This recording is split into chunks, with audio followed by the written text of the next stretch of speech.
Ang iksi naman.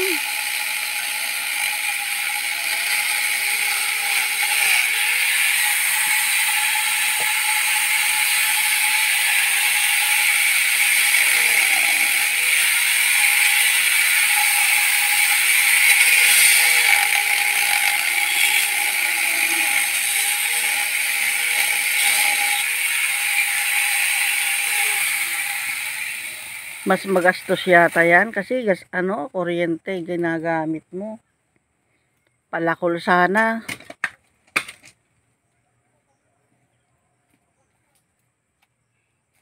Kaya mo magpalakol? Ay, siyempre.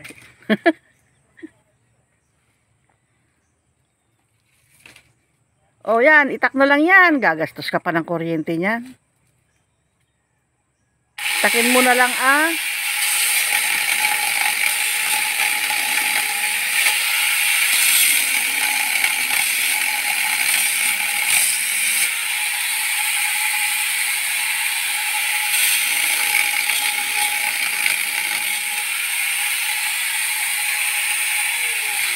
Pag nagtitipid, gamitan ng itak.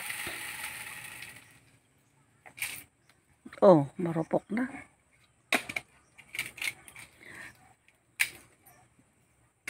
Kung meron tayong saingan dito na yung sa kahoy. Lutuan. Saan? Meron na? Hindi. Ang baba naman. Ilitas mo. Ipapatong. Saan banda nakatago? Ayan. Oh, saan mo ipapatong? Hindi pwede dyan. Ha? Isang lata. Dalawa naman yun. Yan ang gagamitin. Para tipid.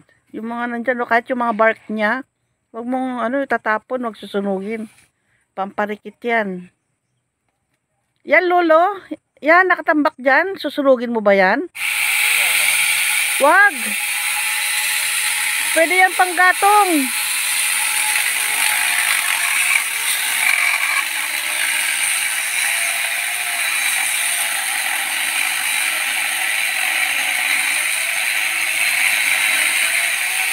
Magastos sa kuryente yan. Palakulin mo.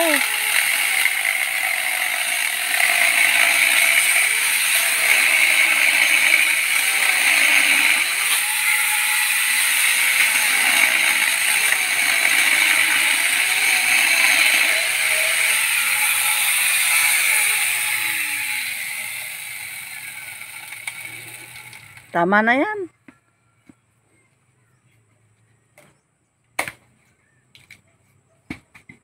Marupok ba? Hindi pwedeng upuan. Yung nakatayo siyang upuan. Kasi isang puwit dyan. Yan. Oh. Nakatayo.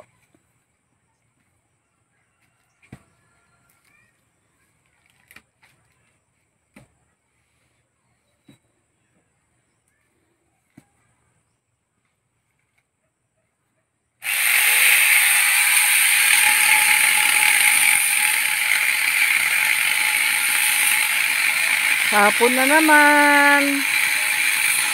4:30 ng hapon.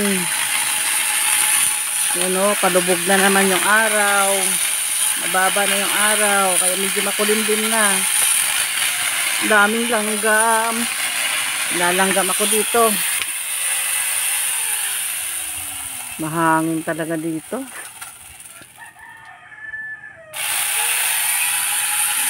Magandang mag-standby dito sa likod.